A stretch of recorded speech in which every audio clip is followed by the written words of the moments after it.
ॐ अज्ञानातिमिरान्धस्य ज्ञानाञ्जनशलाकया चक्षुरुन्मीलितं येन तस्मै श्रीगुरुवे नमः। श्रीचैतन्यमनोभीष्टं स्थापितं जनभूतले स्वयं रूप कदा मह्यं ददाति स्वपदान्तिकं। वन्देऽहं श्रीगुरुः श्रीयुतापदकमलं श्रीगुरून् वैष्णवांश्च। श्रीरूपं साग्रजातं सहगण रघुनाथान्वितं तं सजीवं साद्वैतं सावधूतं परिजनसहितं कृष्ण चैतन्यदेवं श्रीराधाकृष्णपदान् सहगण ललिता श्रीविशाखान्वितांश्च। नमो विष्णुपादाय कृष्णप्रेष्ठाय भूतले श्रीमते भक्तिवेदांत स्वामिनिति नामिने। नमस्ते सारस्वते देवे गौरवाणी प्रचारिणे निर्विशेष शून्यवादी पाश्चात्य देशतारिणे। नमो महावदान्याय कृष्ण प्रेम प्रदायते कृष्णाय कृष्ण चैतन्य नामिने गौरतिशये नमः। हे कृष्ण करुणा सिंधु दीनबंधु जगत्पते गोपेश गोपिकाकांत राधाकांत नमस्तुते। तप्त कांचन गौरांगी राधे वृंदावनेश्वरी वृषभानुसुते देवी प्रणमामि हरिप्रिये। वाञ्छाकल्पतरुभ्यश्च कृपा सिन्धुभ्येव च पतितानां पावनेभ्यो वैष्णवेभ्यो नमो नमः। श्रीकृष्ण चैतन्य प्रभु नित्यानंद श्री अद्वैत गदाधर शिवासादि गौरभक्तवृंद। हरे कृष्ण कृष्ण कृष्ण हरे हरे हरे राम राम राम हरे हरे। आज श्रीमद् भागवत कक्षा भी होगा, लेकिन आज क्लास थोड़ा शॉर्ट क्लास होगा। इसके बाद लोकनाथ गोस्वामी के बारे में थोड़ा भी बताएंगे। ओके, बोर्ड में श्लोक है।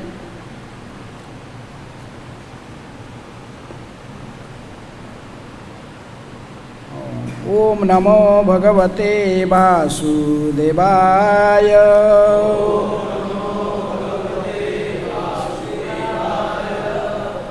ओम नमः भगवते वासुदेवाय।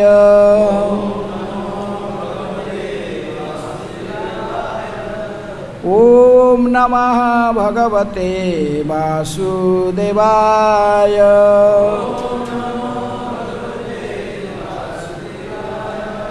नारायणं नमस्कृत्य नरं चैव नरोत्तमं देवीं सरस्वतीं व्यासं ततो जयमुदीरये। नष्टप्रायेषु अभद्रेषु नित्यं भागवत सेवया भगवते उत्तम श्लोके भक्तिर्भवति नैष्ठिकी। श्रीमद् भागवतम से पाठ, छठा स्कंध, अध्याय 16, राजा चित्रकेतु की परमेश्वर से भेंट। आज एक श्लोक संख्या कितना नंबर श्लोक? 52।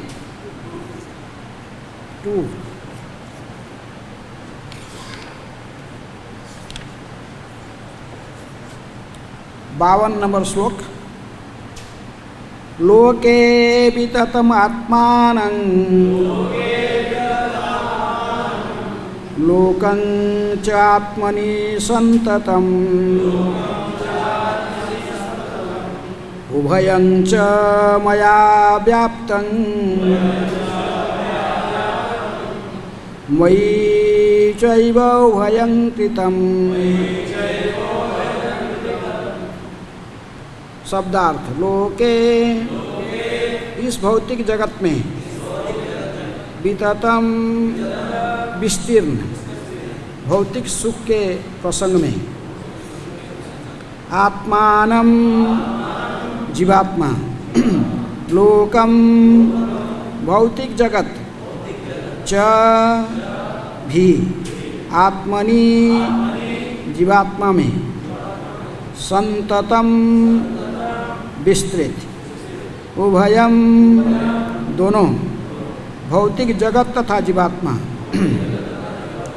च, तथा, मया, मेरे द्वारा, व्याप्तम, व्याप्त, मयि, मुझ में, च, भी, एव, निसंदेह, उभयम, दोनों ही, कृतम, उत्पन्न। अनुवाद तात्पर्य: कृष्ण कृपा स्मृति अभय चरणारविंद भक्ति वेदांत स्वामी श्रील प्रभुपाद जी के द्वारा अनुवाद। बद्ध जीव इस भौतिक जगत में जिससे वह सुख के साधनों से भरा हुआ समझता है, यह सोचकर विस्तार करता है कि वही इस जगत का भोक्ता है। इसी प्रकार यह भौतिक जगत जीवात्मा के सुख के साधन स्वरूप विस्तार करता है। इसी प्रकार दोनों ही विस्तार करते हैं, किंतु दोनों ही मेरी शक्तियाँ होने के कारण मुझसे युक्त है। परमेश्वर होने के कारण मैं इन फलों का कारण हूँ और मनुष्य को यह जानना चाहिए कि ये दोनों ही मुझ में व्याप्त हैं। दोहराइए। बद्ध जीव इस भौतिक जगत में जिससे वह सुख के साधन से भरा हुआ समझता है, यह सोचकर विस्तार करता है कि वही इस जगत का भोक्ता है। इसी प्रकार यह भौतिक जगत जीवात्मा के सुख के साधन स्वरूप विस्तार करता है। इस प्रकार दोनों ही विस्तार करते हैं, किंतु दोनों ही मेरी शक्तियाँ होने के कारण मुझसे युक्त है। परमेश्वर होने के कारण मैं इन फलों का कारण हूँ और मनुष्य के यह जानना चाहिए कि ये दोनों ही मुझ में व्याप्त हैं। तात्पर्य: मायावादी दर्शन तथा वस्तुओं को गुण की दृष्टि से श्री भगवान या परम ब्रह्म की तुल्य मानता है। फलतः प्रत्येक वस्तु को पूजनीय समझता है। मायावाद को इस खतरनाक सिद्धांत के कारण सामान्य लोग नास्तिकता की ओर प्रवृत्त हुए हैं। इस सिद्धांत के बल पर व्यक्ति अपने को ईश्वर समझता है, जो सत्य नहीं है। जैसा कि भगवद गीता में कहा गया है, मया ततम इदम सर्वं जगत अव्यक्त मूर्तिना, कि वास्तविकता तो यह है कि समस्त दृश्य जगत परमेश्वर की शक्तियाँ का प्रसार है। ये शक्तियाँ भौतिक तत्वों तथा जीवात्माओं के रूप में प्रकट होती है। जीवात्माएं भ्रमवश यह मान बैठती है कि भौतिक तत्व उनके भोग के साधन है और वे अपने को उनका भोक्ता मान बैठती है, किंतु इनमें से कोई भी स्वतंत्र नहीं है। ये दोनों भगवान की शक्तियाँ हैं। इनका मूल कारण से भगवान ही है। यद्यपि ईश्वर की शक्तियाँ का प्रसार ही यह मूल कारण है, किंतु इससे यह नहीं समझ लेना चाहिए कि ईश्वर ने स्वयं को विभिन्न प्रकार से विस्तार किया है। मायावादियों के सिद्धांत की भर्त्सना करते हुए गीता में भगवान का कथन है कि मत्स्थानि सर्वभूतानि न चाहं तेषु अवस्थितः। सभी जीव मुझ में स्थित है, किंतु मैं उनमें नहीं हूँ। प्रत्येक वस्तु उन्हीं पर आश्रित है और उन्हीं की शक्तियाँ का विस्तार मात्र है, किंतु इसका ये अभिप्राय कदापि नहीं कि सारी वस्तुएं उन्हीं के समान पूजनीय हैं। भौतिक विस्तार तो क्षणिक है, जबकि ईश्वर क्षणिक नहीं है। जीवात्माएं ईश्वर के अंश है, किंतु वे स्वयं ईश्वर नहीं है। इस जगत में जीवात्माएं अकल्पनीय नहीं है, किंतु ईश्वर तो है। अतः यह सिद्धांत ईश्वर की शक्तियाँ उन्हीं के विस्तार होने के कारण ईश्वर के ही समान है, भ्रामक है। हरे कृष्ण। लोके विततमात्मानं लोकं चरति संततम लोकं च आत्मनि संततम उभयं च मया व्याप्तं मयि च इव उभयं कृतम। बद्धजीवी भौतिक जगत में जिसे वह सुख के साधन से भरा हुआ समझता है, यह सोचकर विस्तार करता है कि वही इस जगत का भोक्ता है। इसी प्रकार ये भौतिक जगत जीवात्मा के सुख के साधन स्वरूप विस्तार करता है। इस प्रकार दोनों ही विस्तार करते हैं, किंतु दोनों ही मेरी शक्तियाँ होने के कारण मुझ में युक्त है। परमेश्वर होने के कारण मैं इन फलों का कारण हूँ, और मनुष्य को यह जानना चाहिए कि दोनों ही मुझ में व्याप्त है। तो ये श्लोक कौन बोल रहे हैं? क्या बोल रहे हैं?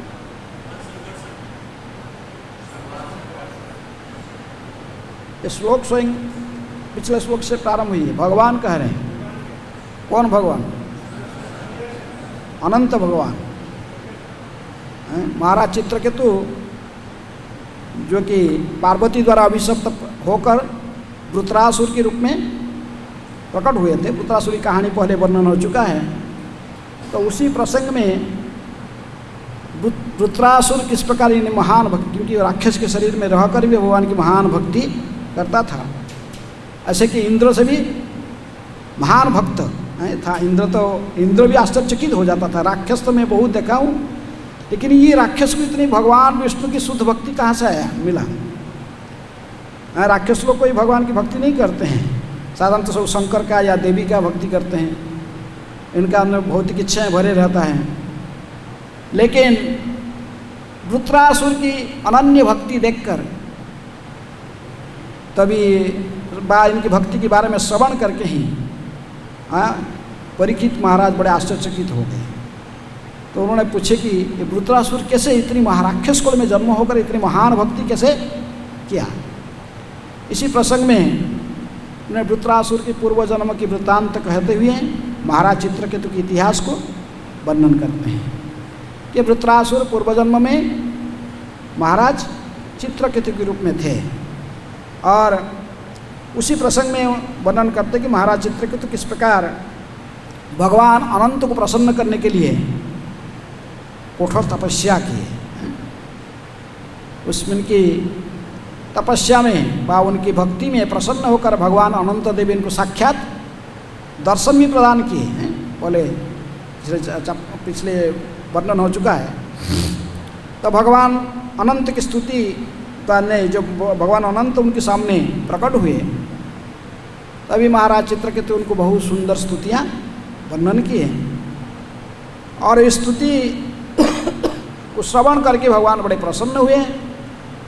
और इस विशेष रूप में 51 नंबर श्लोक से लेकर आगे इस अध्याय के अंतिम केवल एक श्लोक पहले छोड़कर संपूर्ण अध्याय प्राय ये भगवान अनंत देव की उपदेश किसके प्रति? महाराज चित्रकेतु के प्रति उनकी उपदेश की वर्णन की गई है। तो इसलिए ये श्लोक में भगवान विशेष रूप में कह रहे हैं कि लोके विततात्मानं लोकं चात्मनि संततम। बद्धजीव इस भौतिक जगत में जिसे वह सुख के साधन से भरा हुआ समझता है, यो सोच तो वह इस सोचकर विस्तार करता है कि वही इस जगत का भोक्ता है। आप लोग सोचते हैं जगत की भोक्ता कौन है? प्रकृति में भोक्ता कौन है? भगवान ने क्या कहा गीता में? भोक्तारं यज्ञ तपसा सर्वलोक महेश्वरम सुहृदम सर्वभूतानां ज्ञात्वा मां शांतिरुच्यते। भगवद गीता की कौन सा अध्याय में श्लोक आता है? 5वां अध्याय, 5वां अध्याय 29 नंबर श्लोक। तो इसलिए भगवान कहते कि मैं ही सब समस्त यज्ञ तपस्या की एकमात्र, जो भी यज्ञ तपस्या जो कुछ यज्ञ में संपन्न करते हैं, जो जिस प्रकार जितने भी प्रकार के यज्ञ हैं, लोग कहीं ना कोई यज्ञ संपन्न करते हैं। यज्ञ केवल ये नहीं कि लकड़ी जलाकर जो यज्ञ करते हैं वही यज्ञ है। यज्ञ कई प्रकार की भगवान ने गीता में वर्णन करते हैं। तप यज्ञ, ज्ञान यज्ञ, ध्यान स्वाध्याय यज्ञ, कई प्रकार है। ये सब जो कुछ क्रिया यज्ञपति भगवान विष्णु की प्रसन्नता के लिए की जाती है उसको क्या कहते हैं? यज्ञ। तभी लेकिन ये समस्त जितनी प्रकार की यज्ञ हम करते हैं तथा तपस्या भी करते हैं, भगवान कहते हैं सब मैं ही एकमात्र उसकी भोक्ता हूँ। भगवान को भोगने का अधिकार है, लेकिन जीवात्मा उनकी अंश सूक्ष्म अंश है। ममैवांश जीवलोके जीवभूत सनातना, ये भी सनातन अनादि काल से जीवात्मा की भी स्थिति है। लेकिन ये भगवान के अंश होने के कारण ये भी अपने को भोक्ता समझता है। जैसे कोई पिताजी कार चढ़ रहा देखकर छोटा बच्चा भी होश होता है मैं भी कार चढ़ूँगा, कार चलाऊँगा। बच्चा देखते पिताजी कार ड्राइविंग करके जाता, वो भी सोचता मैं भी कार चलाऊँगा, लेकिन वो क्या कार चलाएगा, उसको आता कुछ है। तो इस प्रकार ये बौद्ध जीव भी भगवान के अंश होने के कारण स्वयं भगवान अपने को समझता है। मायावादी सिद्धांत को जैसे प्रभुपाद जी कहते हैं, मायावादी लोग कैसे कहते हैं? अहम ब्रह्मस्मि स्व अहम प्रज्ञान ब्रह्म, मतलब इस वैदिक शब्द को उपयोग करके लोगों को भ्रमित करते हैं। ये मायावादी को चिंतन ऐसा ही होता है कि मैं ही ब्रह्म हूँ, मैं शरीर नहीं हूँ। जो उन्हें फास्ट चिंतन आता है हम जानते हैं, हमें शरीर नहीं है, तो शरीर नहीं है तो मैं कौन हूँ ये चिंतन करते करते फिर वो सोचता है कि मैं ही ब्रह्म हूँ। तो उसी को प्रभुपाद जी तात्पर्य में लिखते हैं कि ये मायावादी सिद्धांत सारे जगत को भ्रमित करता है, इनके लोगों को चिंतन को भ्रमित कर देता है। लोग भ्रम में आकर सोचते कि मैं भगवान हूँ, इसलिए अपने को क्या समझते हैं? भोक्ता। प्रकृत भोक्ता तो भगवान है, लेकिन भगवान के अंश होने के नाते हैं जीवात्मा की मन में ऐसे ही कभी कोई प्रवृत्ति आता है कि मैं भी भगवान हूँ, लेकिन ये सच नहीं है। जैसे कोई छोटा बच्चा कोई कार को चलाने के लिए प्रयास करेगा, कुछ जानता नहीं है, तो पिताजी कहा ठीक है तुम्हारे लिए कार लाता हूँ, चिंता मत करो। मार्केट जाएगा, मार्केट गया, आने का टाइम क्या ले आया? छोटा कार ले आया, है तुम्हारा कार? हाँ बस ऐसा घुमाए, हाँ मेरा कार भागता है, बस खरीदना शुरू करता है। तो भगवान ने इस प्रकार जो बच्चों की जो जीवात्माओं के मन में वो ऐसे भोगने की इच्छा होता है, भोगता तो वो है, रास रचा रहे हैं, देखकर ये भी सोचता मैं भी रास रचाऊंगा। कौन? जीवात्मा मन में ऐसे आशंका होने के कारण कृष्ण ते भोलिया जीव भोगवांछा करे, निकटस्थ माया तारे झापुरिया धारे। देखते कि ये आज का मन में ऐसे भावना, तो भगवान ने इसे जानबूझकर इसलिए भौतिक जगत सृष्टि किया, क्योंकि भगवान की लड़ाई में बाधा सृष्टि करता उधर। इसलिए भगवान कहे कि ठीक एक धाइमा भी, एक टीचर भी नियुक्त कर दिए, किसको? दुर्गा देवी। सृष्टि स्थिति प्रलय साधन शक्ति रेखा, भौतिक प्रकृति दुर्गा के रूप में समस्त भौतिक ब्रह्मांड की सृष्टि स्थिति प्रलय की अधिकारिणी देवी है। तो इनको कहे कि ये जितने सो कार चढ़ने वाले हैं, मेरे को इमिटेशन कर रहे हैं, रास रचना चाहते हैं, तो इनको लेकर वहाँ पहुँचा देना। कहाँ? भौतिक जेल के अंदर डाल देने के, जन्म मृत्यु संसार में ये भटकते रहे हैं। तो उनको भी एक छोटा कार बना के दे देने के, जैसे मेरे समान शरीर है, लेकिन मेरा शरीर, भगवान के शरीर तो सच्चित आनंदमय है, दिव्य शरीर है। वो कभी जन्म मृत्यु की में उसकी कोई फर्क नहीं पड़ता वो सब। लेकिन भगवान देखे कि जैसे प्लास्टिक कढ़ाई प्लास्टिक कार के साथ, सो ऐसे इनको केंद्र 5 भूत से बना हुआ कार दे दिया। कौन से 5 भूत से बना हुआ शरीर बना हुआ? भूमि रपो नल वायु खंग है, मनोबुद्धि, वो तो फिर वो सूक्ष्म शरीर है। 5 भूत से स्थूल शरीर बनाकर दे दिए इसको मन। तो सोचते हैं हाँ ये मेरा कार है, ये मेरा मैं हूँ, बस शरीर में आ गया तो इतनी आसक्त हो जाता शरीर में, फिर सोचता कि आस्ते आस्ते मैं ही शरीर हूँ।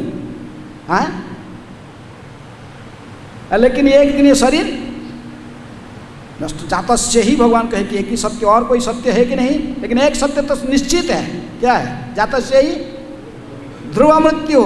तो मानो या न मानो, लेकिन ये निश्चित है, एक दिन शरीर को स्वीकार किया तो एक दिन इसको त्यागना पड़ेगा। देहि न अस्मिन् यथा देहे कौमारं यौवनं जरा तथा देहांतर प्राप्ति धीरस्तत्र न मुह्यति। तो शरीर को तो त्यागना पड़ेगा। हम जितनी भी यहाँ पर बैठे हैं सबको शरीर त्यागना पड़ेगा नहीं है? लेकिन प्रकृत जो बुद्धिमान मनुष्य वो समझ लेता है कि इसलिए वो जो सत्संग में आता है, साधु की संगति करता है, भागवत पढ़ता है, गीता पढ़ता है, तो वो समझ जाता है कि मैं ये शरीर नहीं हूँ। पहले सोचा ऐसे सोच, लेकिन अज्ञानी करना सोच, लेकिन समझ गया मैं शरीर नहीं हूँ, मैं आत्मा हूँ। तो स्वयं अपने आत्मा और शरीर में अंतर को देखकर फिर वो भगवान की भक्ति में जुड़ जाता है। आप लोग सब बुद्धिमान मनुष्य है, सब भक्ति करने आ गए, लेकिन भक्ति में आकर भी फिर भी हमारा मन में थोड़ा थोड़ा ये भावना रहता है, कभी कभी भावना आ जाता है क्या मैं भी थोड़ा भोगूंगा है, थोड़ा सा। इसलिए भगवान कहते कि वो विस्तार करता अपने को, नहीं ये इसको कहते विस्तार करता। जो भोगने का इच्छा होता एकला तो नहीं भोग सकता, तो उसका अपने को विस्तार करता है। फिर वो घर बनाएगा, फिर पत्नी लाएगा, फिर वो बच्चों गए, सब विस्तार, ये सब विस्तार करके अपने आस्ते आस्ते सोचता कि मैं भोग रहा हूँ इसके माध्यम से है, इसके माध्यम से मैं संसार को भोग रहा हूँ। लेकिन भोगता तो भगवान है, तुम कहाँ से भोगोगे? तुम कितने दिन शरीर में रहोगे? ऐसे कितने शरीर तुमको तुम्हारा जा चुका, और तुम इस शरीर कहाँ कितना दिन तुम्हारा रहेगा? तुम्हारा शरीर शाश्वत नहीं है। इसलिए ये दोनों ही जैसे जैसे जैसे इसकी भोगने की इच्छा होती है, भौतिक प्रकृति भी अपने को विस्तार करते हैं, उसकी इच्छा को पूर्ण करना चाहती है। दुर्गा देवी है, सोचती है कि भगवान आदेश दिया इसको मेरा लोक में छोड़ेगा नहीं, छोड़ना नहीं इसको, कि ये आध्यात्मिक जगत में रहने की अभी योग्य नहीं है। यहाँ पर आके मेरी लीला में वो भी लीला रचाना चाहता है, इधर आके यहाँ दूसरे को ही लीला है, तो उसको का तो इसको कुछ पता ही नहीं है, तो इसलिए भौतिक जगत में रहकर खेलते रहे उधर ही हैं। तो इसी प्रकार हम सब भौतिक जगत में रहकर नकल करना चाहते, किसको? कृष्ण को अनुकरण करना चाहते हैं। तो इसीलिए जब भोगवांछा हमारे मन में उत्पन्न हो जाता है, निकटस्थ माया तारे झापुड़िया धरे, माया इसको पकड़ लेती है। पकड़ कर कहते कि ठीक है यहीं खेलो हैं। तो कभी हमको स्त्री का शरीर देता है, कभी पुरुष का शरीर देता है, कभी कई प्रकार के शरीर, जो जैसे जैसे हमारे मन में चिंतन की व्याप्त होता है। अंतकाले जमाम नित्यम स्मरण मुक्त्वा कलेवरम ते प्रयाति समद्भावम याति अत्र न संशय। जैसे जैसे चिंतन करके शरीर त्यागता है अंत समय में, तो उसको अगला शरीर ऐसे ही मिल जाता है। अब कोई स्त्री का शरीर में है, कोई पुरुष का शरीर में है। आप लोग आप सोचो कि मैं पुरुष हूँ, आप पुरुष है, और कोई सोचेगा स्त्री का शरीर में स्त्री हूँ, वो स्त्री है। जीवात्मा का ऐसा कुछ असली स्वरूप नहीं है, लेकिन माया हमको इसे भ्रमित करती है ऐसा शरीर देकर, क्योंकि अंत समय में वो स्त्री पुरुष के शरीर में रहने वाला व्यक्ति जो स्त्री आसक्त होकर स्त्री की चिंतन करता है, पति पत्नी को चिंतन करता है। इसलिए पुरंजन उपाख्यान को वर्णन करते हुए नारद मुनि कहा है, पुरंजन ने राजा पुरंजनी को चिंतन करी शरीर तक, अगला शरीर इसका स्त्री मिल गया है। तो पुरुष जब चिंतन करेगा स्त्री का, अंत समय में जैसे जैसे चिंतन करके शरीर त्याग दिया तो उसको ऐसे शरीर मिलेगा ना। तो अभी पुरुष का शरीर मिला, यदि स्त्री प्रति आसक्त होगा, स्त्री की चिंतन करोगे तो अगला शरीर कैसा मिलेगा? स्त्री का मिल जाएगा। स्त्री भी यदि पुरुष आसक्त होकर पुरुष की चिंतन करेगा, कैसे शरीर मिलेगा? पुरुष के शरीर मिलेगा। हाँ, तो इसलिए माया भी हमारा जैसे जैसे इच्छा होता है इसी प्रकार वो व्याप्त करती है, अपने को व्याप्त करके संसार में हमारे आवश्यकता को भी पूर्ण करे। खेलना सो देख खिलाते रहती ना, वहाँ जाने की जरूरत नहीं है। आदेश हमको कहते यहीं खेलो, यहीं अच्छा है, कि भगवान ने उनको आदेश दिया है। हाँ, भगवान को इसलिए माया जो है नहीं, हमें इसको है समझकर इस संसार में पड़े रहते हैं। तो इसलिए लेकिन भगवान कहते हैं उभयंच मया व्याप्तम, ये जो उभय ये दोनों मेरे से ही व्याप्त हुए हैं। हाँ, इनकी स्वतंत्र स्थिति नहीं है। ये माया भी मेरी शक्ति है, जो बहिरंग शक्ति के रूप में भौतिक जगत का सुष्ट स्थिति प्रलय की अधिकारिणी है, वो भी मेरे ही शक्ति है और मेरे आदेश से कार्य करते। मया अध्यक्षेण प्रकृति है श्वेत सचराचरम हेतु नानुकंते ये जगत भी परिवर्तते हैं। भगवान की अध्यक्षता से कार्य करती, स्वतंत्र नहीं है। इसी प्रकार जीवात्मा भी भगवान की शक्ति है। हाँ, ये तटस्थ शक्ति है। जो सनातन गोस्वामी पूछे महाप्रभु को कि जीवे ने के आमी के ने आमाय जारे तापत्र है, तो महाप्रभु ने ही कहा। हाँ, जीवेर स्वरूप है कृष्ण नित्यदास। कृष्ण तटस्थ शक्ति भेद अभेद प्रकाश, ये भी तटस्थ शक्ति है। वो बहिरंग शक्ति है, ये तटस्थ शक्ति है, लेकिन ये सब भगवान की शक्ति है। इसलिए भगवान कहते हैं उभयं च मया व्याप्तं मयि चैव उभयं कृतं है।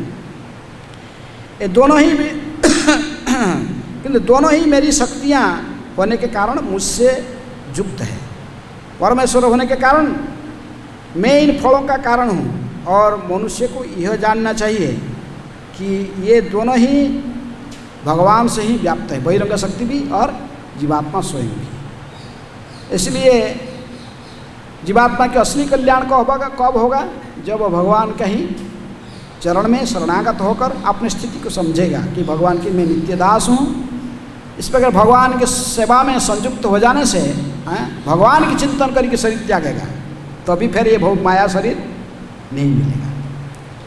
जब तक अंत समय में शरीर त्यागने के समय में भगवत चिंतन नहीं कर पाएगा, तब तक शरीर मिलते रहेगा। हैं, अब भगवान की चिंतन करके मिलेगा तो फिर भगवान की सारूप्य में, तो भगवान के समान रूप प्राप्त करके फिर आध्यात्मिक जगत में निवास करेगा। और जब तक माया के रूप चिंतन करेगा तो माया शरीर मिलेगा, 5 भूत से शरीर, फिर यही माया जगत में भटकता रहेगा। तो इसलिए हमें क्या करना चाहिए? भगवान की अनन्य भक्ति करना चाहिए। और इसी प्रकार भक्ति करने वाले जो ये रहस्य को समझकर भक्ति करते थे, ऐसे ही महान भक्त जो किसी लोकनाथ गोस्वामी की आज क्या है? तिरोभाव तिथि हैं। आज भक्तिचार्य स्वामी महाराज के भी समाधि संपन्न हो गई है। कहाँ पर? मायापुर धाम में लोकनाथ गोस्वामी की तिरोभाव तिथि में है, बहुतासन में। उनके शरीर त्यागे थे उन्होंने जिस दिन, वो भी था कौन सा दिन? सनातन गोस्वामी की तिरोभाव, व्यासदेव की आविर्भाव तिथि में शरीर त्यागे। और आज लोकनाथ गोस्वामी की तिरोभाव में उनकी समाधि संपन्न हो गया। तो लोकनाथ गोस्वामी हम डेली इनके नाम लेते हैं गुरु पूजा में, गुरु वंदना में गाते हैं ना, लोकनाथ। हमको पता नहीं ये लोकनाथ किसके उद्देश्य में, एक भजन कौन लिखा? गुरु वंदना, नरोत्तम दास ठाकुर वंदना लिखे हैं। लेकिन ये वंदना किसके लिए लिखे थे? वो अपना गुरु जी लोकनाथ गोस्वामी के लिए ही लिखे थे। इसको हम आप अन्य सभी आचार्यों ने अपने अपने गुरु के लिए भी इसको गाते हैं, क्योंकि वो लोकनाथ गोस्वामी के एकमात्र शिष्य थे। कौन? नरोत्तम दास ठाकुर। तो इसलिए अपने गुरु वो कोई शिष्य नहीं स्वीकार करते। महावैरागी थे लोकनाथ गोस्वामी। उनकी वैराग्य को तोड़ना केवल रघुनाथ दास गोस्वामी के साथ की जा सकती है, नहीं तो अति विरल है। तो इसलिए लोकनाथ गोस्वामी की प्रसन्नता के लिए उन्हीं के उद्देश्य करके नरोत्तम दास ठाकुर ये वंदना गाए थे। लोकनाथ लोकेर श्री गुरु करुणा सिंधु अधम जनर बंधु लोकनाथ लोकेर जीवन। तो ये लोकनाथ गोस्वामी गौर गणदेश दीपिका के आधार पर, जैसे 151 नंबर श्लोक गौर गणदेश दीपिका कहते कि जो लोकनाथ गोस्वामी श्री लीला मंजरी पूरा राधा कृष्ण की लीला में ये कौन थे? लीला मंजरी रूप में थे। वही चैतन्य महाप्रभु की लीला में लोकनाथ गोस्वामी के रूप में आविर्भाव हुए। ये लोकनाथ गोस्वामी चैतन्य महाप्रभु के सहपाठी थे, उनके समसामयिक हैं। बांग्लादेश में तो इनकी जन्म हुआ था तालखड़ी, जो कि जसोर जिला में ये स्थान आता है। जसोर जिला तालखड़ी ग्राम से उनकी जन्म हुआ था। लेकिन इनके प्रणाम मंत्र से ही पता चलता कि ये श्री पद्मनाभ भट्टाचार्य जी के पुत्र थे। श्रीमद राधा विनोदयिक सेवा संपत् समन्वितम पद्मनाभात्मजं श्री लोकनाथ प्रभु भजे। जब भी ये लोकनाथ गोस्वामी तो राधा विनोद, इनकी जो अर्चा विग्रह थे उनका नाम क्या था? राधा विनोद। कोई दर्शन किया? लोक ने कहाँ, कौन दर्शन किया वो बोल रहे हैं, बोलो कहाँ दर्शन किए? हैं? वो उनके ओरिजिनल विग्रह नहीं है। राधा विनोद विग्रह जयपुर में है, राधा विनोद मंदिर है। जो जयपुर गए तो विग्रहों को दर्शन किए। दामोदर मंदिर, राधा दामोदर मंदिर, लेकिन यहाँ से घूम के आओगे तो वहीं पास में है, पुणे में, ऊपर को सीढ़ी है, ऊपर जाने में लिखा जाए राधा विनोद है। राधा विनोद बिहारी लाल, ये इनकी प्राणधन है। किसकी? लोकनाथ गोस्वामी की है, प्राणधन है। तभी ये इनको प्राप्त किए थे कहाँ से? किशोरी कुंड है, उमराहाव गांव, आज भी ब्रज में है उमराहाव गांव, छाता कोसा है। तो उमराहाव गांव में ये किशोरी कुंड से ही ये विग्रहों को प्राप्त किए थे लोकनाथ गोस्वामी। तो वो बात में बताएं तो लोकनाथ गोस्वामी चैतन्य महाप्रभु के समसामयिक थे और साथ में ही पढ़ते थे गंगादास टोली में। लेकिन लोकनाथ गोस्वामी को पता था कि ये गौरांग ये चैतन्य ये जो निमाय पंडित रूप में, वो भी निमाय के रूप में जो अभिनय कर रहे हैं, ये निश्चित रूप में ये भगवान है, भगवान के नित्य पार्षद थे। तो इसलिए इन्होंने गौरांग महाप्रभु को अति उनके भक्ति करते थे और उनकी सेवा के लिए इच्छा प्रकट की हैं। तभी उन्होंने जब महाप्रभु ने देखे कि लोकनाथ गोस्वामी को अपने अनन्य पार्षद के रूप में जानते हुए एकांत में इनको एक दिन बोला कर कहे कि लोकनाथ आप कहाँ जाओ? वृंदावन चले जाओ। हैं? क्योंकि वृंद संक्षेप में करा के टाइम सीमित है। क्योंकि वृंदावन में लुप्त तीर्थों को उद्धार करना, विग्रहों की पूजा को प्रतिष्ठित करना, ग्रंथों के प्रणयन करना आदि मेरे बहुत कुछ विचार है। वृंदावन को उद्धार करने की भावना है। तो इसलिए मैं सोचता हूँ कि आप वृंदावन में जाकर लुप्त तीर्थों को उद्धार करो, विग्रहों की सेवा को प्रकट करो। थोड़े दिन में मैं भी संन्यास लेकर तुम्हारे पास आ जाऊंगा। कौन कहा? चैतन्य महाप्रभु। मैं भी वृंदावन में आने वाला हूँ, इसलिए आप पहले जाकर वहाँ निवास करो। इसलिए महाप्रभु ने इनको जब इस प्रकार कहे, लेकिन लोकनाथ गोस्वामी चैतन्य महाप्रभु के विच्छेद का दुख को सहन नहीं कर पाते थे, बड़े दुखी होकर। जैसे भक्ति रत्नाकर में कहा गया कि वो रोने लगे हैं, कांदिते कांदिते प्रभु पदे प्रणमिया। महाप्रभु के चरण में प्रणाम करते रोते रोते उनके चरण में गिर गए और उनकी भावना को अंतर्यामी प्रभु गौरांग ने समझ गए। लेकिन बड़े प्रेम से फिर इनको समझा बुझाकर करी लेना विदाय गोपने प्रबोधिया। इनको बहुत प्रबोधना समझाकर प्रबोधन देकर वृंदावन भेज दिए। लोकनाथ प्रभु भी महाप्रभु के आदेश को उल्लंघन नहीं कर पाए हैं। करी लेना विदाय ने लोकनाथ प्रभु पदे आत्मसमर्पिया। इस पर लोकनाथ गोस्वामी गौरांग महाप्रभु के चरण में आत्मसमर्पण करते हुए रोते रोते लेकिन आदेश को पालन करते हुए वृंदावन आ गए। रास्ता में कई तीर्थों को भ्रमण करते हुए वृंदावन में पधारे। उस समय कोई गोस्वामी वृंदावन में नहीं आए थे। ये 6 गोस्वामी वृंदावन में आने के पहले लोकनाथ गोस्वामी पधारे थे और उनके साथ और एक गोस्वामी थे भूगर्भ गोस्वामी। ये दोनों यहाँ पर, लेकिन लोकनाथ गोस्वामी गदाधर पंडित के शिष्य थे। किसके? गदाधर पंडित, भूगर्भ पंडित। इसलिए इनके लोक नरोत्तम दास ठाकुर कहते कि गदाधर मोरो कुल है। हमारा जो वंश, हमारा जो परंपरा है वो कौन है? आध्यात्मिक वंश परंपरा गदाधर पंडित से। गदाधर पंडित के शिष्य थे लोकनाथ गोस्वामी, लोकनाथ के शिष्य थे नरोत्तम दास ठाकुर। तो इस प्रकार जब ही वो आ गए, इसके बीच में लोकनाथ गोस्वामी को पता चला कि अभी चैतन्य महाप्रभु संन्यास ले लिए हैं। ये आने के बाद थोड़े दिन में ही महाप्रभु संन्यास ले लिए और संन्यास लेकर कहाँ चले गए? पुरी। अब पुरी से फिर दक्षिण भारत की गश्त में निकल गए। इनको जो पता लगा महाप्रभु ने पुरी चले गए, ये भी सोचे मैं भी महाप्रभु के साथ भ्रमण करूँगा दक्षिण भारत। तो इसलिए ये भी दक्षिण भारत में वृंदावन छोड़ के दक्षिण भारत की गश्त में निकल गए, सावधानी है। लेकिन दक्षिण भारत में महाप्रभु घूमते थे, ये भी घूमते थे, लेकिन इन दोनों का कभी भेंट नहीं हो पाया। इसके बीच में गौरांग महाप्रभु दक्षिण भारत छोड़कर फिर कहाँ आ गए? पुरी आ गए, पुरी से फिर वृंदावन आ गए। तो ये जब सुने महाप्रभु वृंदावन आ गए, लेकिन कोई बोला तो फिर वृंदावन भाग भाग के आए। लेकिन ये वृंदावन पहुँचते ही वो महाप्रभु वृंदावन छोड़ के फिर वृंदावन जगन्नाथपुरी के मार्ग में जाते हुए इलाहाबाद पहुँच चुके थे। लोकनाथ गोस्वामी हरे तुरंत सोचे कि आज रात ही में विश्राम करके ही वृंदावन में तुरंत मैं भी चलूँगा जगन्नाथपुरी के मार्ग में। लेकिन उस रात में चैतन्य महाप्रभु इनको स्वप्न में आए हैं। स्वप्ने प्रभु प्रबोधि राखिल वृंदावन। चैतन्य महाप्रभु इनको स्वप्न में आकर इनको बहुत प्रबोधना देकर कहे कि लोकनाथ तुमको इधर आने का जरूरत नहीं है, तुम वहीं पर रहो। कहाँ?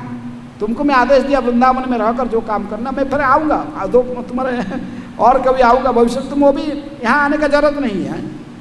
महाप्रभु के आदेश को उल्लंघन करने का शक्ति उनके पास नहीं था, इसलिए लोकनाथ गोस्वामी महाप्रभु के आदेश को पालन करते हुए फिर वृंदावन में रोते रोते रोते रोते वृंदावन में आकर फिर वास करने लगे। और इसके बीच में रूप सनातन आदि अन्य गोस्वामी लोग सब आस्ते आस्ते वृंदावन में आगमन किए और उनके साथ उनको मिले और उनकी संगति में इनको थोड़ा प्रसन्नता प्राप्त हुई भक्तों की संगति में। और यहाँ पर भी कृष्णदास कविराज गोस्वामी विशेष रूप में जब आप चैतन्य चरितामृत लिखते थे, वो लोकनाथ गोस्वामी के पास में भी जाकर कुछ लोकनाथ जानते थे कि लोकनाथ गोस्वामी महाप्रभु के साथ स्वाध्याय करते थे, पढ़ते थे और ये महाप्रभु के अंतरंग पार्षद है, इसलिए महाप्रभु के बारे में कुछ डाटा लेने के लिए लोकनाथ गोस्वामी के पास गए। लेकिन लोकनाथ गोस्वामी इस शर्त पर इनको बताया कि देखो यदि तुम मेरे नाम चैतन्य चरितामृत में कभी भी तुम्हारे रचना में उल्लेख नहीं करोगे तो अभी मैं बताऊंगा महाप्रभु के बारे में कुछ, लेकिन तुम नहीं मेरे बारे में कुछ नहीं लिखना, मेरा नाम उच्चारण नहीं करना चाहिए तुम्हारे रचना में। तो इसलिए लोकनाथ गोस्वामी अवश्य चैतन्य महाप्रभु के बारे में इनको भी तथ्य प्रदान किए, लेकिन उनके आदेश को उल्लंघन करके कृष्णदास कविराज गोस्वामी कभी भी लोकनाथ गोस्वामी के नाम उल्लेख नहीं किया। किसमें? चैतन्य चरितामृत में। तो इस प्रकार लेकिन वो सनातन गोस्वामी लोकनाथ गोस्वामी के बारे में आपने हरिभक्ति विलास ग्रंथ लिखते तो उसमें इंट्रोडक्शन में उनको उल्लेख करते हैं। वृंदावने प्रियान वंदे गोविंद पदाश्रितम श्रीमद काशीश्वर लोकनाथ श्री कृष्णदासकम। इनके नाम से इनको वंदना करते हैं। जो काशीश्वर पंडित जो चैतन्य महाप्रभु के पर्सनल सर्वेंट थे, और तभी लोकनाथ गोस्वामी के नाम भी ले रहे हैं। ये सब श्री कृष्ण के अनन्य दास व भक्त थे। तो इस प्रकार लोकनाथ गोस्वामी वृंदावन के प्रत्येक एक जगह नहीं रहते थे, अलग अलग वन में भ्रमण करते करते करते करते प्रत्येक दिन अलग अलग स्थान भ्रमण करते रहते थे वृक्ष के नीचे। लेकिन जब उन्होंने उमराह गांव में रहते थे, उमराह गांव किशोरी कुंड के तट पर निवास करते थे, इनको हठात मन में ऐसे ही इच्छा आ गया, विग्रह की सेवा करने की भावना उनके अंतःकरण में प्रकट हुआ। तो भगवान देखे जो शुद्ध भक्त मन में जो इच्छा प्रकट होता है भगवान तुरंत इसको पूर्ण करते हैं। जैसे आप वो भी सुने गोपाल भट्ट गोस्वामी के मन में प्रकट हुआ है क्या विग्रह सेवा करने के लिए, क्योंकि सेठ ने ला कर इनको ऑर्नामेंट सर कपड़ा दे दिया। सोचे कि दूसरे गोस्वामी के पास में विग्रह है तो उनको पहनाएंगे, मैं किसको पहनाऊंगा। नृसिंह चतुर्दशी के व्रत रखे थे, कहे कि प्रभु आप तो आए प्रहलाद महाराज के लिए खंबे में प्रकट हो गए थे, यदि आप मेरे लिए भी विग्रह के रूप में प्रकट हो जाओगे मैं अवश्य आपकी सेवा, ये सब गहना वस्त्र आपको पहनाकर आपके सुंदर श्रृंगार करके सेवा, ऐसे भावना जब उनके मन में आया तो भगवान भी प्रकट हो गए। किससे? सालग्राम शिला से। प्रहलाद महाराज के लिए खंबे से प्रकट हुए थे, अभी लोग इनके लिए किस में प्रकट हुए? सालग्राम शिला से हैं, राधा रमन के रूप में प्रकट होकर खड़ा होकर बोले ठीक है सेवा करूँगा। इस प्रकार जब लोकनाथ की इच्छा हुई लोकनाथ गोस्वामी की सेवा करने की, तो भगवान ने स्वयं अपने स्वहस्त में राधा कृष्ण के विग्रह लाकर इनको अर्पण किए। अब भगवान की माया के कारण उनको मोहित हो गए, दोनों विग्रह इनसे लिए लेकर, लेकिन तुरंत उनको दोबारा ढूंढते थे और कहीं मिले नहीं। तो बहुत रोने लगे तो फिर वो विग्रह ही स्वयं कहे, अरे मुझे कौन कहाँ ले आ सकता है, मैं ही तुम्हारे इच्छा को जानते हुए मैं स्वयं ही तुम्हारे सामने ये दिव्य विग्रह के रूप में प्रकट हुआ हूँ। मैं इसी किशोरी कुंज में, नहीं किशोरी कुंड में ही था और तुम्हारी इच्छा हुआ तो मैं आ गया तुम्हारे पास हैं। अभी तुम जल्दी से जल्दी मेरी सेवा करो, मेरे लिए कुछ कुकिंग करके हैं, कुछ भोग बनाकर मुझे खिलाओ। ऐसे कहीं विग्रह बात करते देखकर भगवान मुस्कुराते रहे। तब फिर बड़े प्रसन्न होकर लोकनाथ गोस्वामी हैं जो कुछ था माधुकरी रखे करके लाए थे, तो उसको कुकिंग करके भगवान को अर्पण किए और फूल के सज्जा बनाकर उनमें शयन कराए भगवान को हैं। तो इसी प्रकार उनकी माधुर्य अमृत पान करने लगे।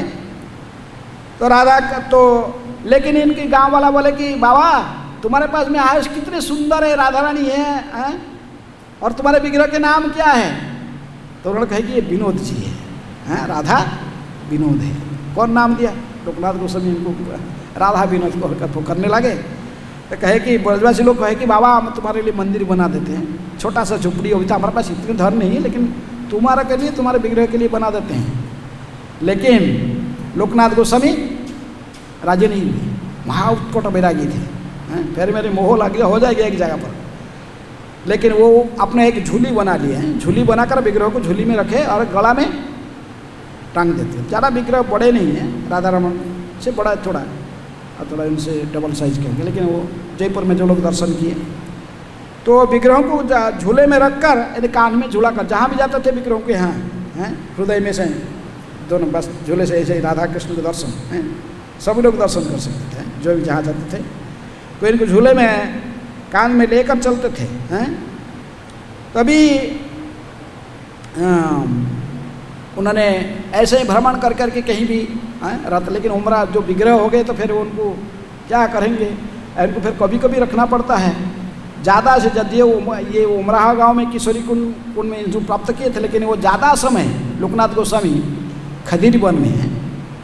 खदीर वन में ज़्यादा समय भजन की, वहाँ पर उनकी भजन कुटी भी है, समाधि भी, तो मूल समाधि उनकी वहीं पर है, खदीर वन में है। तो खदीर वन में उन्होंने ज़्यादा समय निवास किए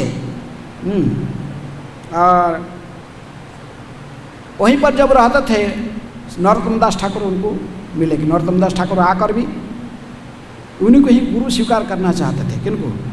लोकनाथ गोस्वामी को। कितने तो पहले भी चाहते थे, वो मना करे सो भागो यहाँ से, मैं शिष्य विषय नहीं बनाता हूँ। लेकिन उत्कट बैरागी थे, बोले मैं खुद ही उद्धार हुआ कि नहीं, पता नहीं तुमको शिष्य बनाया, मैं किसी को नहीं शिष्य बनाता हूँ। लेकिन लोकनाथ को चैतन्य महाप्रभु ने स्वयं आदेश दिए थे, किसको? नरोत्तम दास ठाकुर को, कि तुम्हारे गुरु कौन है? लोकनाथ गोस्वामी, उन्हीं को ही गुरु रूप में स्वीकार करना। तो उन्होंने आकर जब लोकनाथ गोस्वामी जीव गोस्वामी के साथ में लेकर गए, लोकनाथ गोस्वामी को समक्ष में इनकी इच्छा प्रकट किए। लोकनाथ कहे भागो चलो यहाँ से, मैं किसी को शिष्य नहीं बनाता। वो कहे कि जीव गोस्वामी को बोले कि तुम ही शिष्य बना लो इसको, तो पंडित होता है। लेकिन नरोत्तम दास ठाकुर जो महाप्रभु ने आदेश दिया तो उन्होंने समझते थे निश्चित रूप से ये मैं इसे मुझे कैसे स्वीकार नहीं करेंगे। उसी रात में ही भगवान ने चैतन्य महाप्रभु सपने में आकर तो उनको कहने लगे कि लोकनाथ ये नरोत्तम तुमसे ही दीक्षा लेकर रहेगा, मेरे ही आदेश है, तुम इनको अवश्य शिष्य रूप में स्वीकार करना। लोकनाथ महाराज लोकनाथ गोस्वामी कहीं की प्रतिज्ञा लेते, मैं कोई शिष्य नहीं बनाऊंगा, ये क्या होगा, महाप्रभु के आदेश हो रहा है, लेकिन मेरा प्रतिज्ञा का क्या होगा। लेकिन वो तो बड़ा फिर भी नहीं मानते थे हैं उसको। नहीं नरोत्तम दास ठाकुर देखिए कोई प्रकार के किसी प्रकार की सेवा करना जाते थे, भागा देते, भागो, किसी प्रकार सेवा नहीं करते लेते थे।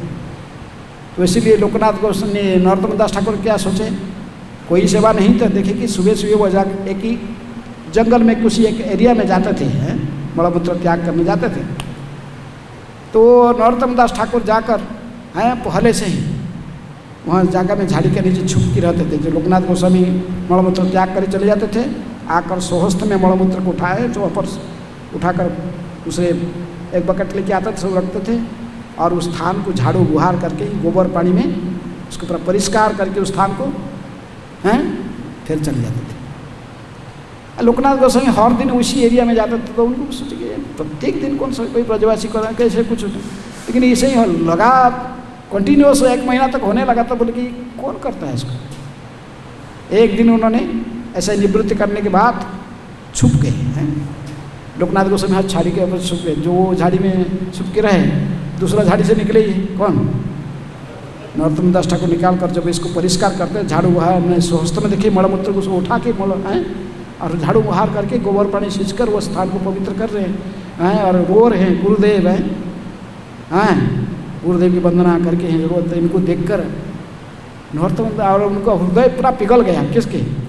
लोकनाथ गोस्वामी के। समझ गए महाप्रभु के आदेश का भी उल्लंघन नहीं कर सकता हूँ, हैं? आकर पकड़ लिए इनको हाथ, ले तुझे कौन बुलाए काम करने के लिए? हैं? ये सब इतने निकृष्ट काम तुझे कौन को बोला ये सेवा करने के लिए? तो कहे कि आप ही मेरे गुरुदेव हैं, मैं क्या करूँ, आप तो मुझे कोई भी सेवा करने की मौका नहीं दे रहे। ऐसे कहा कि रो रो कर उनके चरण में गिर पड़े। कौन? नरोत्तम दास ठाकुर चरण में गिर पड़े। हैं? आहा प्रभु लोकनाथ राख पद द्वंदे कृपा दृष्टि चाह यदि हैया आनंदे। क्योंकि वो कवि थे। कौन? नरोत्तम दास ठाकुर कवि थे। कवि सब लोग नहीं बन सकते, वो जो बोलते ही वही कविता हो जाता था, हैं? तो इसलिए तुरंत ही कहे कि हे लोकनाथ गोस्वामी, आपको कृपा करके आप ही चरण कमल में मुझे स्थान दीजिए। कृपा दृष्टि चाह यदि हो, आप कृपा दृष्टि आनंद में हैं, मुझे दर्शन, मुझे हैं मनोवांछा सिद्धि तबे हऊ पूर्ण तृष्णा हेथाय चैतन्य मिले जथा राधा कृष्ण। जैसे ही आपकी मरे में अनुवांछा की सिद्धि कैसे हो, हे प्रभु, मैं चैतन्य महाप्रभु के आदेश में पालन कर सकता हूँ। मेरे तृष्णा, मेरे जब प्यास है आपके चरण कमल में आश्रय लेने की, कृपा करके मुझे चरण में आश्रय दीजिए। आपके चरण को जब कमल मुझे प्राप्त हो जाने से ही मुझे चैतन्य महाप्रभु तथा राधा कृष्ण की भक्ति अवश्य प्राप्त हो जाएगा। तुम्ही ना करिले दया क्या करिबे आर मनेर वासना पूर्ण कर यही बार। आप यदि कृपा नहीं करोगे मुझे और कौन कृपा करेगा? मेरे मन की इच्छा को पूर्ण कीजिए। ये तीन संसार मोर आर केह नहीं कृपा करी निज पद तले देह ठाई। ये तीनों लोक में मेरा और कोई आश्रय नहीं है, इसलिए कृपा करके चरण कमल में आश्रय दीजिए। ऐसे कहा कर जो रो रो कर इनके चरण में गिर आए, रोते थे। राधा कृष्ण लीला गुण गाऊँ रात्र दिने नरोत्तम वांछा पूर्ण न हेतु या बिन। ऐसे कहा कर रोने लगे। नरोत्तम की इच्छा और कुछ नहीं है। तभी बाध्य होकर इनको उठाकर लोकनाथ गोस्वामी साथ में लेकर गए अपने कुटिया में। लेकर इनको बोले कि ठीक है, स्नान करके आओ है पवित्र तिथि में। फिर इनको मंत्र राधा कृष्ण के जुगल मंत्र में इनको दीक्षित कराए। किनको? नरोत्तम दास ठाकुर को अपने शिष्य रूप में लोकनाथ गोस्वामी स्वीकार किए। वही जिंदगी में से एक ही शिष्य बनाए। वो एक ही शिष्य उनकी बनाए, लेकिन ये एक शिष्य और चंद्रमा के समान पूरा आकाश को आलोकित, पूरा वैष्णव जगत में नरोत्तम दास ठाकुर को सब जानते हैं। यदि कृष्ण के चरण में कोई प्रेम प्राप्त करना चाहते हैं, कहते कि बाजार में जाकर 2 किताब खरीद लो नरोत्तम दास ठाकुर की, प्रेम भक्ति चंद्रिका और प्रार्थना। और इस गीत को गाते रहो, तुमको कृष्ण के चरण में प्रेम मिल जाएगा। नियमित गाते रहोगे तो उस गीत को। तो इस प्रकार नरोत्तम दास ठाकुर को उनके शिष्य रूप में स्वीकार किए। लोकनाथ गोस्वामी एक दिन कुकिंग कर रहे थे, भगवान के लिए कुकिंग करने के लिए नहीं, भगवान के श्रृंगार कर रहे थे। श्रृंगार करके ही इतनी भाव में विहोड़ हो गए, निहार रहे थे राधा विनोद के से दर्शन करते करते भाव भूल गए। भगवान के लिए कुकिंग करना पड़ेगा, वो भूल गए। पूरा समाधि में आ गए और आंख से अश्रु बहते रहे। घंटे ऐसे 2 घंटा 3 घंटा ऐसे ही भगवान को देखकर पूरे उनकी लीलाओं को स्मरण करके ही भाव विहोड़ हो रहे थे। भगवान देखते थे मेरे को दर्शन कर, मेरे गुणगान करते करते ही समाधि हो गया। मेरे लिए खाना कैसे, ये तो कुकिंग करने भूल गया। भगवान ने स्वयं लोकनाथ की रूप धारण करके स्वयं जाकर प्रसाद बना के सब रेडी करके रख दिए ऑफरिंग के लिए। उसको देख रहे थे नरोत्तम दास ठाकुर, लेकिन वो आश्चर्य सोचते ही गुरु जी कुकिंग कर रहे। और भाई देख रहे टेटी रूम में तो गुरु जी बैठे भगवान के सामने, यहाँ कौन कुकिंग किया? तो भगवान ने स्वयं राधा विनोद जी कुकिंग किए। इस प्रकार जब उन्होंने खदीर वन में विशेष रूप में खैरा गांव, उस गांव के नाम है खैरा ग्राम। वो को आज भी ये गांव में जुगड़ कुंड है। जुगड़ कुंड के किनारे पर लोकनाथ गोस्वामी के मूल समाधि है। ओरिजिनल समाधि खदीरवन में है। उनकी पुष्प समाधि इधर है। कहाँ? गोकुलानंद मंदिर में वो जो लोकनाथ गोस्वामी समाधि है, लेकिन ये पुष्प समाधि है, मूल समाधि से उधर है खदीरवन में। खयारी गांव में जुगड़ कुंड के किनारे वहीं लोकनाथ गोस्वामी ज़्यादा समय रहकर भोजन किए और वहीं पर वो शरीर अंत समय में वहीं पर रहकर भजन करते करते वो शरीर त्यागे। कौन सा दिन? आज का दिन कौन सा है? ये कौन सा महीना है? ये कौन सा महीना? हमारे हिंदू मैंने पंजिका के अनुसार बोलो कौन सा महीना? वो तो अंग्रेजी महीना बता दिए हैं। श्रावण महीना में, श्रावण कृष्ण कौन सा तिथि? आज अष्टमी तिथि है। श्रावण कृष्ण अष्टमी तिथि में शरीर त्याग वो नित्यालय में प्रवेश कर गए। उसमें नरोत्तम दास ठाकुर हैं तो वो तो जाकर अपने घर में पहुंच चुके थे। खेतुरी गांव में रहते थे उस समय। लेकिन लोकनाथ गोस्वामी इसी प्रकार सभी गोस्वामी की बात में शरीर त्यागे। रूप गोस्वामी, सनातन गोस्वामी के समय में ये शरीर, इनके शरीर त्यागने समय में भी लोकनाथ गोस्वामी विराजमान थे। रूप सनातन के वियोग में बहुत विहोड़ होकर रोए थे। तो इसी प्रकार लोकनाथ गोस्वामी के आज तिरोभाव तिथि है, इसलिए संक्षेप में उनके बारे में आपको थोड़ा सूचना दिए। तो समय हो चुका है, यहीं पर कक्षा को समाप्त करते हैं। कोई किसके प्रश्न है तो पूछ सकते हैं। कोई प्रश्न है किसके?